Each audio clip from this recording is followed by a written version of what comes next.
Cette vidéo concerne Angelo Dulac. Si vous avez trouvé cette vidéo utile, veuillez aimer et vous abonner.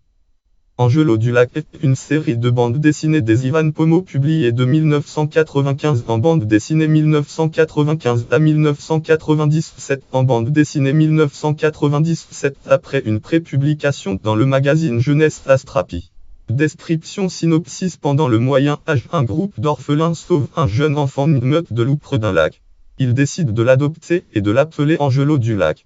Angelo est élevé par ses amis, et notamment par le couple Colline et Itier. Pris au milieu d'une bataille, le groupe est séparé. Lorsqu'il les retrouve, Angelo apprend que Colline est accusé de sorcellerie et va être exécuté. Grâce à l'aide d'un seigneur dont il a fait la connaissance, les amis parviennent à la délivrer. Angelo décide néanmoins de partir avec le seigneur comte de Forêt et de devenir son écuyer. Au cours de leur aventure, Angelo rencontre Agnès, avec laquelle les premiers rapports se révèlent difficiles du fait du tempérament particulièrement exigeant de la jeune femme. Mais séparés tous les deux du comte, ils font connaissance d'artistes songes, remeneurs d'une troupe de théâtre. Les jeunes héros décident de le suivre et de devenir comédiens. Personnage Angelo Dulac, personnage principal de Suppoir. Il est trouvé encore bébé par un groupe d'orphelins au bord d'un lac, alors une meute de loups s'apprête à le dévorer.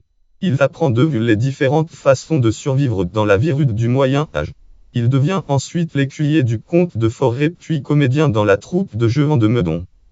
Itier, leader du groupe d'orphelins, il considère Angelo comme son petit frère, lui apprend à voler des poules, à combattre au bâton et à maîtriser la fronde. Il avoue tardivement à Angelo les sentiments qu'il éprouve envers Colline. Finalement réduit à la briganderie, il retrouve Angelo et Jehan de Meudon qui lui proposent d'intégrer sa troupe.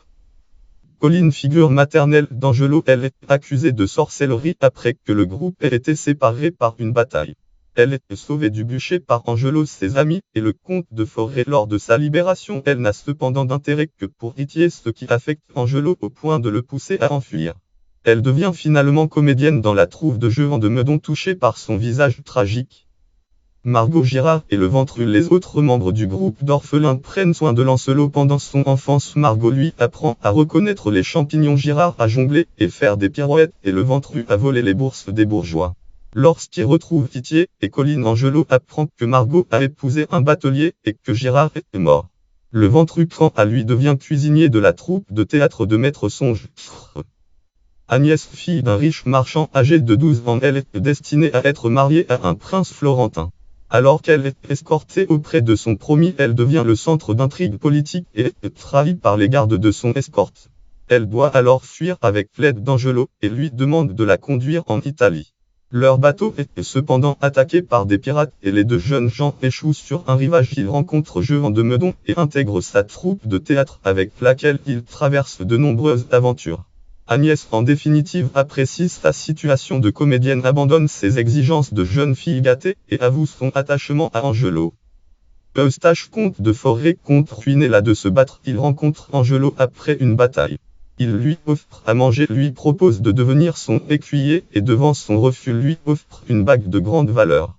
Cette bague permet à Angelo de se faire reconnaître du comte lorsqu'il va lui demander son aide pour sauver Colline, puis à passer les gardes lorsqu'il se présente à son château. Après l'avoir libéré, Angelo se met à son service. Le comte de Forêt accepte d'apporter son aide au prévôt qui conduit Agnès auprès de son prince de Florence. Lorsque les deux jeunes gens embarquent pour l'Italie, Eustache rentre dans son comté et épouse la comtesse Laure.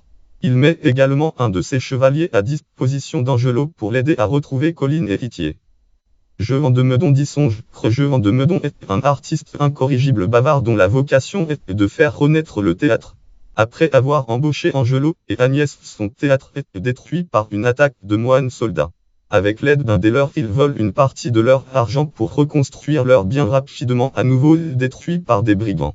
Après avoir retrouvé les amis d'Angelo, Jehan de Meudon complète sa troupe avec Itier, le Ventru et Colline, dont le visage tragique lui paraît parfait pour jouer dans son nouveau drame. Postérité. Usage pédagogique. L'utilisation de cette série était conseillée par le ministère de l'Éducation nationale, France. Ministère de l'Éducation nationale comme support pédagogique à destination d'élèves de cycle 3 SECM, et notamment pour la construction de la bande dessinée Pédagogie à Aix-Marseille Frit Doplit Enveloppe Académie des Marseille. Page relative au tome 1 consulté le 6 juillet 2012. Et le traitement du temps Clermont Affouvlit. Numéro 70 Académie de Clermont. Page relative au tome 1 consulté le 6 juillet 2012. Pédagogie Acte Nantes 41 766 640 0 Fiche ressources pédagogiques 1 177 744 632 437 Académie de Nantes. Page relative à Angelo Dulac consulté le 6 juillet 2012. Elle n'apparaît plus dans la liste proposée par le ministère l'éducation Site littérature page du ministère de l'Éducation nationale dédiée à la littérature de jeunesse consultée le 6 juillet 2012. Influence, inspiration et référence Citier raconte à Angelo la légende de Tristan et Isolde comme métaphore pour exprimer son amour envers Colline. La maîtrise de la fronde dont fait preuve Angelo le rapproche du héros médiéval Thierry Lafronde lui-même inspiré de Robin des Bois. La berceuse que Colline chante à Angelo est une phatrasie de Watric et Brassonnel de Couvin. Le personnage qui aide Angelo en le couvrant de peau de bête semble inspiré du conte Le Meneur de Loup. La scène de bataille pendant laquelle Angelo rencontre le comte peut faire référence au film Alexandre Nevsky. Publication dans le magazine Astrapi en album Le Temps des Loups Groupe Bayard édition 1991 disque de 7009 4072 5 Groupe Bayard Jeunesse 2005 disque 2 747 20 169 Le Secret de la Caravane Bayard édition 1993 disque de 7009 4086 5 Bayard Jeunesse 2006 disque 2 747 20 142 Les Frères Vengeurs Bayard édition 1997 disque de 7009 4104 Bayard Jeunesse 2006 2 747 20 150 Intégrale noir et blanc L'école des loisirs 1998 6 de 211 5416 1 Intégrale groupe Bayard Jeunesse 2010 6 2 747 32 221 Notes et références d'articles connexes Lancelot du Lac catégorie série Bayard Presse catégorie personnage de bande dessinée catégorie bande dessinée médiévale catégorie série de bande dessinée française catégorie série publiée dans Astrapi.